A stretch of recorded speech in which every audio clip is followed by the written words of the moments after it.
Selamat datang di Cek Faktite, kanal terpercaya yang selalu menyajikan berita olahraga dengan data akurat, analisis mendalam, dan narasi yang mudah dipahami. Pada artikel kali ini, kita akan membedah secara lengkap perjalanan timnas U17 Indonesia di ajang Piala Kemerdekaan 2025 yang baru saja mengawali pertandingan pertamanya melawan Tajikistan dengan skor akhir 2-2. Pertandingan ini bukan sekadar laga uji coba, melainkan ajang pembuktian kesiapan Merah Putih menghadapi Piala Dunia U17 2025 di Qatar yang tinggal beberapa bulan lagi.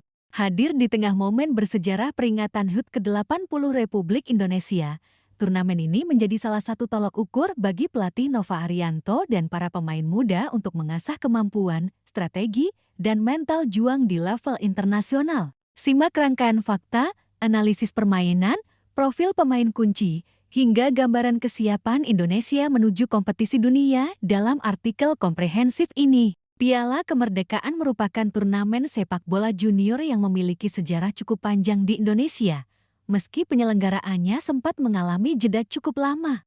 Turnamen ini terakhir kali digelar pada tahun 2008, di mana timnas Indonesia kala itu keluar sebagai juara. Namun, kemenangan tersebut juga diwarnai kontroversi karena timnas Libya U23 melakukan walkout pada laga final. Pada tahun 2025, Piala Kemerdekaan hadir kembali sebagai wujud komitmen PSSI untuk memperkuat fondasi sepak bola usia muda nasional, terutama dalam menghadapi momentum besar Piala Dunia U17 2025 di Qatar. Bertepatan dengan peringatan HUT ke-80 Republik Indonesia, turnamen ini bukan hanya menjadi ajang persaingan, tetapi juga simbol semangat kebangsaan yang dibawa oleh para pemain muda Merah Putih. Di bawah asuhan pelatih Nova Arianto, Timnas U17 Indonesia tahun ini menunjukkan komitmen dan potensi yang menjanjikan. Nova, yang dikenal sebagai sosok pelatih muda dengan pendekatan taktik modern, mempercayakan formasi 4-3-3 yang dinamis. Fadly Alberto menjadi salah satu pemain andalan yang menunjukkan kecepatan dan ketajaman di lini depan. Bersama Mirza Firjatullah dan Zahabi Goli, mereka membentuk trio penyerang yang agresif dan mampu menekan pertahanan lawan. Sementara di lini tengah, duet Evandra Florasta dan Nazril Alvaro berperan penting sebagai pengatur permainan dan penyambung antara lini pertahanan dan serangan. Keunikan skuad ini juga terlihat dari keberadaan pemain yang berkarir di klub luar negeri, seperti Ezer Jacob Tanjung yang bermain untuk Sydney FC U16 di Australia dan Noah Pohan Simangunson dari Anaka Breda U15 Belanda. Kehadiran mereka memberikan warna berbeda dan pengalaman internasional yang bermanfaat bagi tim. Babak pertama memperlihatkan dominasi awal dari Tajikistan yang mencoba menguasai tempo permainan. Momen penting terjadi saat gol Tajikistan di menit ke-9 dianulir karena offside yang sempat mengubah ritme pertandingan. Indonesia perlahan bangkit, menciptakan peluang-peluang yang cukup berbahaya melalui Fadly Alberto dan Goli.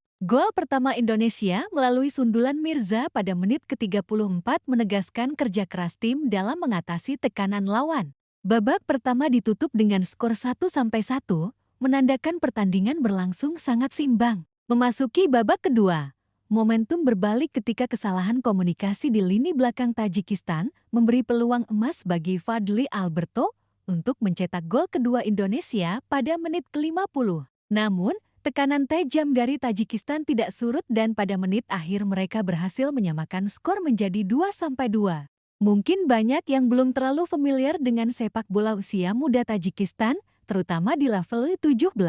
Namun, negara yang terletak di Asia Tengah ini ternyata mulai menunjukkan perkembangan signifikan dalam beberapa tahun terakhir. Federasi Sepak Bola Tajikistan cukup serius mengembangkan akademi usia muda dan meningkatkan kompetisi domestik sebagai basis pembinaan pemain.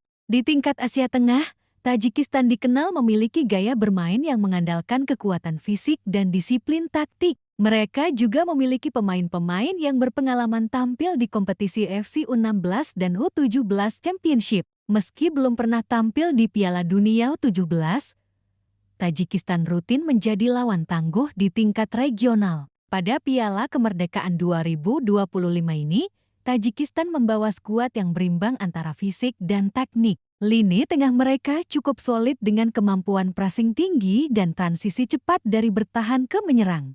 Oleh sebab itu, laga melawan Tajikistan menjadi ujian mental dan teknis bagi timnas U17 Indonesia yang harus mampu mengimbangi kekuatan fisik sekaligus kreativitas permainan lawan. Piala Kemerdekaan 2025 menggunakan format round robin, di mana 4 tim akan saling bertemu satu sama lain dan peringkat akhir ditentukan berdasarkan poin. Selain Indonesia dan Tajikistan, 2 peserta lain adalah Mali dan Uzbekistan, yang juga datang dengan skuad muda berbakat.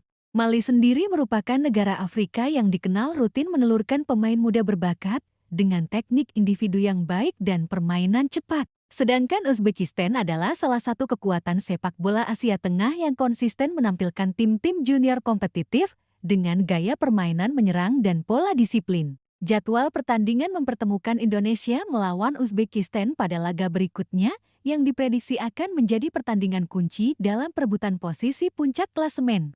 Dengan menghadapi tim-tim dari berbagai benua dan gaya bermain, Piala Kemerdekaan ini menjadi ajang pembelajaran penting sekaligus evaluasi kesiapan Indonesia untuk Piala Dunia U17 Qatar. Menghadapi Piala Dunia U17 yang akan berlangsung di Qatar pada Oktober tahun 2025, Timnas U17 Indonesia tengah menyiapkan diri secara matang. Grup hari yang mereka tempati tergolong sangat berat, dengan Brazil sebagai salah satu juara bertahan dan Zambia serta Honduras yang juga tidak bisa dianggap remeh.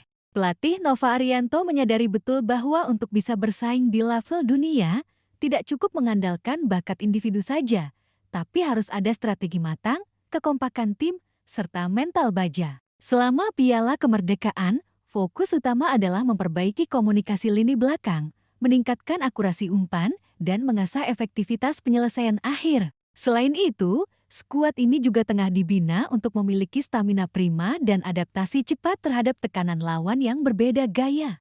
Target utama Indonesia adalah mampu melewati fase grup minimal dengan poin yang layak dan memberikan penampilan terbaik yang bisa menjadi pembuka era baru bagi sepak bola usia muda Indonesia. Nova Arianto, pelatih Timnas U17 Indonesia, dikenal sebagai sosok yang disiplin dan berpengalaman dalam membina pemain muda. Dalam laga melawan Tajikistan, Nova menurunkan formasi 433 yang cukup fleksibel dengan tujuan memberikan keseimbangan antara pertahanan dan serangan. Lini belakang yang dipercayakan kepada Panji dan Matthew Baker menampilkan koordinasi yang cukup baik meski masih ada beberapa kesalahan komunikasi. Terbukti pada beberapa peluang Tajikistan, bek-bek Indonesia harus bekerja keras untuk mengantisipasi serangan cepat lawan. Di lini tengah, duet Evandra Florasta dan Nazril Alvaro berfungsi sebagai pengatur tempo permainan. Mereka mampu memutus aliran bola lawan dan mengalirkan bola ke lini depan dengan cukup efektif. Peran Izar Jacob Tanjung sebagai playmaker juga sangat penting dalam membuka ruang dan memberikan umpan-umpan kunci kepada penyerang. Di lini depan, trio Zahabi Goli, Fadli Alberto, dan Mirza Firjatullah tampil agresif dan dinamis. Fadli Alberto menjadi sorotan utama karena kemampuannya dalam menyelesaikan peluang dan mencetak 2 gol penting. Kombinasi serangan sayap dan umpan silang menjadi senjata andalan Indonesia dalam menciptakan peluang. Nova juga menunjukkan keberaniannya dengan melakukan pergantian taktikal dan pemain pada babak kedua untuk mempertahankan tekanan dan menjaga kebugaran para pemain. Walaupun akhirnya harus menerima hasil imbang 2-2, performa tim menunjukkan progres yang positif untuk persiapan Piala Dunia U17 nanti. Fadli Alberto adalah sosok yang paling bersinar pada laga ini. Dengan 2 golnya, ia membuktikan kemampuan sebagai finisher tajam dan pemain yang mampu membaca situasi dengan baik. Gerakannya yang lincah dan sundulan kuatnya menambah dimensi ancaman bagi lini pertahanan lawan.